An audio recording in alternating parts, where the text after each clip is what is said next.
Hello, loved ones. This is Matt Stevens, and I hope you're doing fantastic.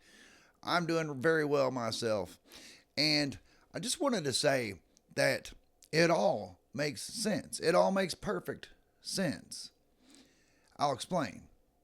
It's like when we look at reality, when we look at creation, when we just look at everything as a whole, it it gets very confusing because we realize that there are many layers, there might be many subcategories.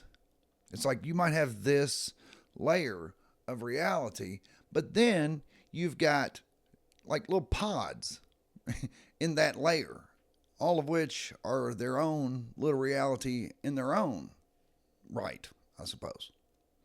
But it's like when you really dig all the way into it, it begins to make sense, at least to me, and I'll explain what I mean. Because whether you believe that this reality, and when I say this, I mean this construct that we are communicating in, that we are interacting in currently, whether you believe this is a computer simulation, which I know a lot of people are very uncomfortable with that. I'm not uncomfortable with it. I don't necessarily believe it. I kind of go back and forth there. And then I also remind myself it doesn't matter. And I'll get to that in my explanation. I had to make some notes here. So bear with me, dear loved one. But whether it's a computer simulation or a mental projection, meaning a mental projection that, well, let's just go with that for now. Whether it doesn't matter if it's either one of those. Because somewhere down the line, there's going to be the computer simulation. I mean, even in our current construct, right now, 2025 currently, we run simulations all the time. Now, granted, they're not that sophisticated, not this, like this would be, but we run simulations all the time, projecting what weather patterns are going to do, projecting where asteroids are going to be in space. We run simulations all the time for so many different reasons. We might run a simulation out 500 years to determine whether Apophis is going to strike the Earth or not, right? I mean, that is a simulation. Now, granted, it's a very targeted, very specific simulation, but still, it is a simulation. And in it, our future is being determined, or not necessarily determined, but being attempting. I shouldn't have said that at all because it's not at all being determined, but it is being, I guess, forecasted, or it attempted to be forecasted. But anyway, that's getting off the subject anyway. But ultimately, when we peel it all back, ultimately, Source, the universal consciousness, is projecting light, projecting energy, just projecting it. And that's like science can explain energy, they can manipulate energy, they can do a lot of things with energy, but they cannot say where it comes from. But anyway, that's another getting off the subject. But Source is projecting this light energy down through the dimensions. Now, it starts out in the heavenly realms, or whatever you want to call it. It doesn't matter. But it starts out there, and then maybe it projects down, and it takes a step down a notch into maybe the angelic realms. Okay? Then it takes another step down into, I don't know, something else. Right? But ultimately, it comes down into psyche, and then eventually it comes down into the material. So, and that is a very Gnostic explanation. Yes, I understand that. I've been reading Quantum Spirituality, and it's a fascinating book. Anyway, and I may actually read some out of it in a live stream. I think that would be good. So we could maybe discuss.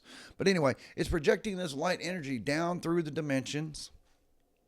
And as it's going down through the dimensions, it's like the vibration of that energy is lowered a little bit each time, stepping down. The vibration steps down.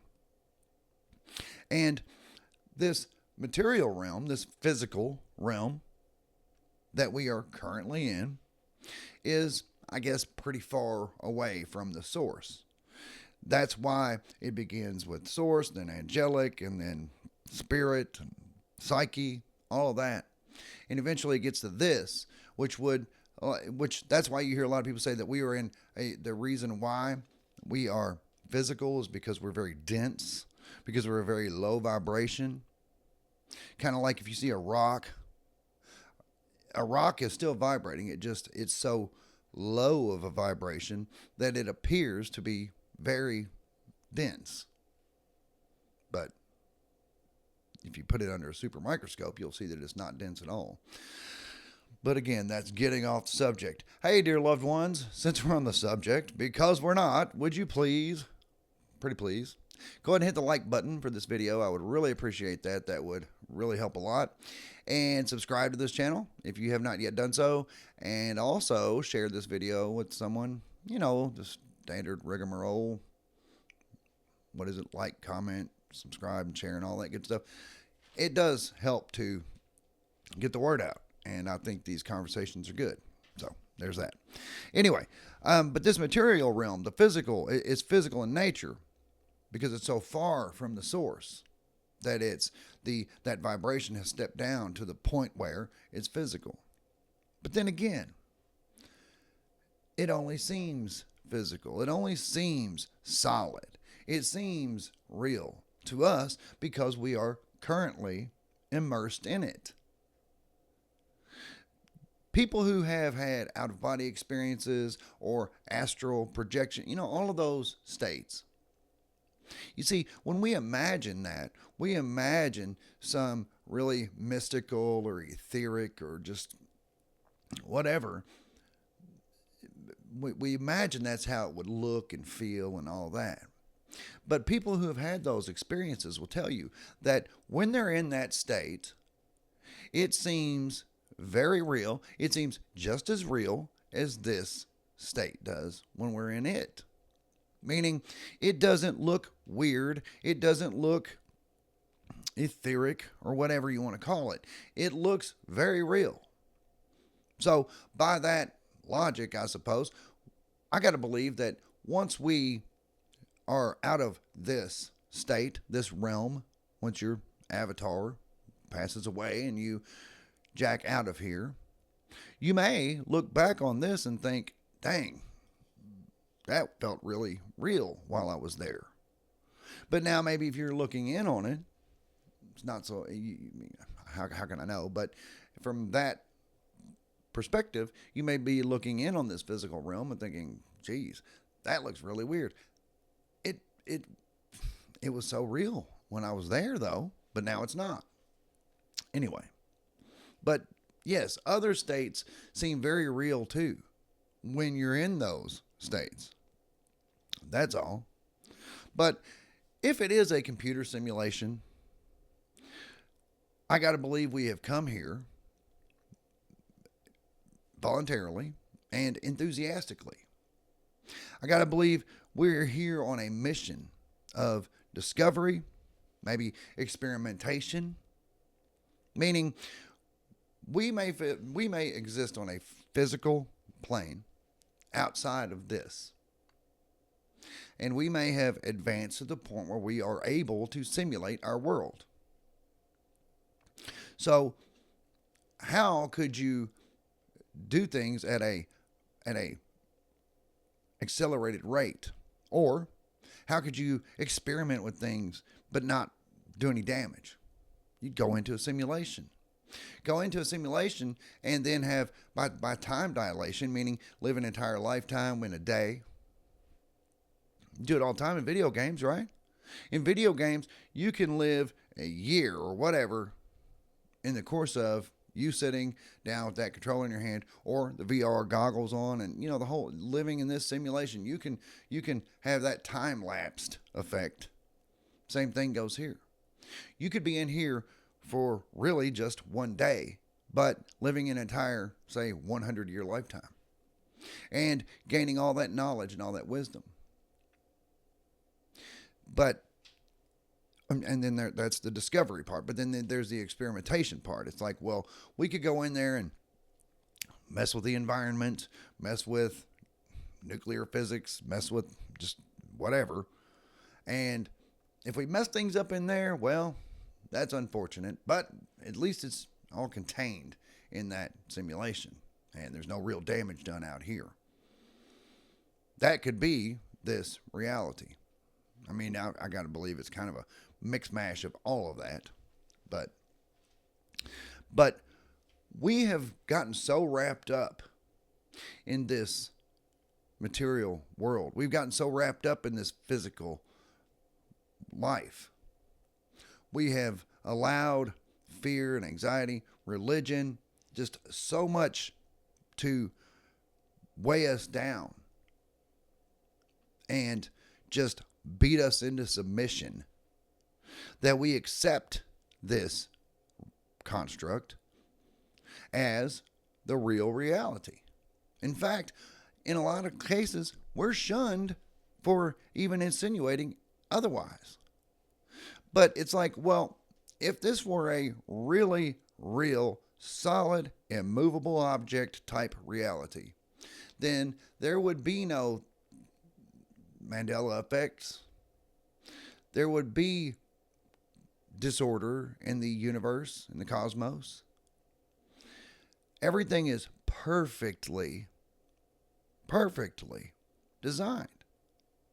The golden ratio is everywhere. Fibonacci sequence, it's everywhere. Everywhere is just perfect order. It's as if it were programmed. It's as if a template were put in. This is the order. This is the parameters. Speed of light is this. Fibonacci sequence is that. Just all of those things. That would be the parameters. That would be the programming. And it's like, okay, now let's all put ourselves in there and just have at it. Just have at it. We'll go nuts. Some of us will do some experiments with some crazy stuff. Others of us will have spiritual awakenings. All of these things we can do, and we can do it in a contained environment, and we can do it at an accelerated rate. Things like that. But we got so wrapped up in this material existence that we forgot who we are and what we came to do. So, dear loved one, I'm just challenging you. I don't know. Am I challenging you, or am I maybe imploring you something? I would like to encourage you to explore that as an option. Why are you here? Right? What have you come to have some revelation? Have you come to maybe cultivate, nurture relationships with others? Have you come to help someone else through? There's lots of things that we could throw in here. I mean, fill in the blanks. So I would encourage you, dear loved one, get in meditation. Step outside of yourself and just observe. You know, I had it was a very, I don't want to say it was enlightening. It was surreal.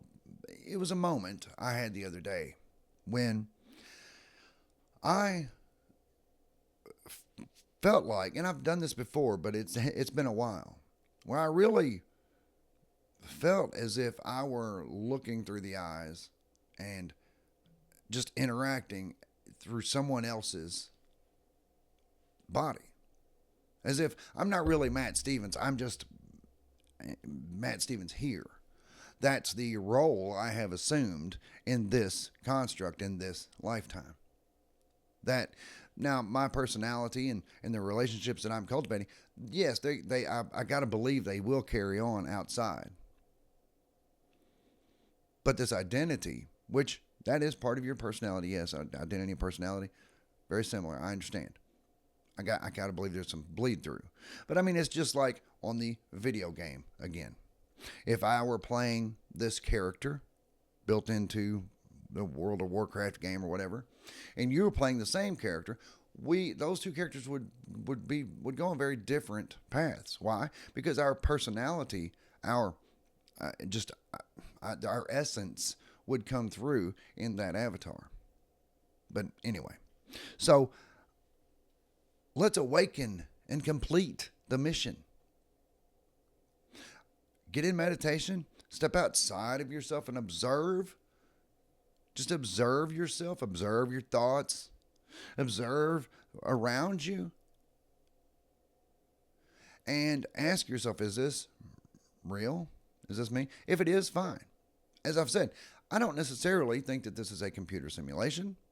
If it is, it's a copy of the outside. Now, yes, I have gotten into the 4 stages of the simulacrum as brought to us, posed by Jean Baudrillard, brilliant philosopher. And I probably will do another video very soon about the 4 stages of the simulacrum, and then how it begins as a very real copy of the outside world, but then it begins to morph into something that is basically cartoonish. It's not even, it doesn't even resemble what it originally was. It changes into something that doesn't even resemble. It's a copy that has no original, is the wording.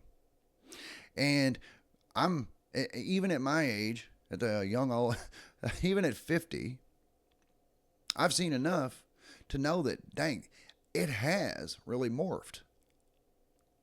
What was real then is not even, it's not even in the field anymore. What was real when I was a kid is not even in the field anymore. That really does seem like a whole other world, because it was. Anyway, dear loved ones, I just want to encourage you to get in meditation and step outside yourself and observe and get into touch with your higher self. Like, I'm ready. Put me on my course. Let's get back to the mission. I want to remember who I am and why I'm here. And I'm ready to get back to doing what it is that I came here to do. Anyway, loved ones, yeah, that's what I got.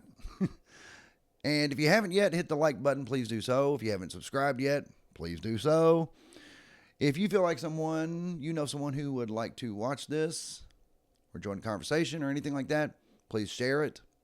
And of course, in the comments section, let me know what your thoughts are. I'm always open to somebody's point of view. That's great. I think that's how we learn. That's how we grow. Because we are pack animals. We are not, we need each other. We're humans. We don't do well as lone solos. So, anyway, dear loved one, that's what I got. I do love you. I truly do. And I'll be back directly.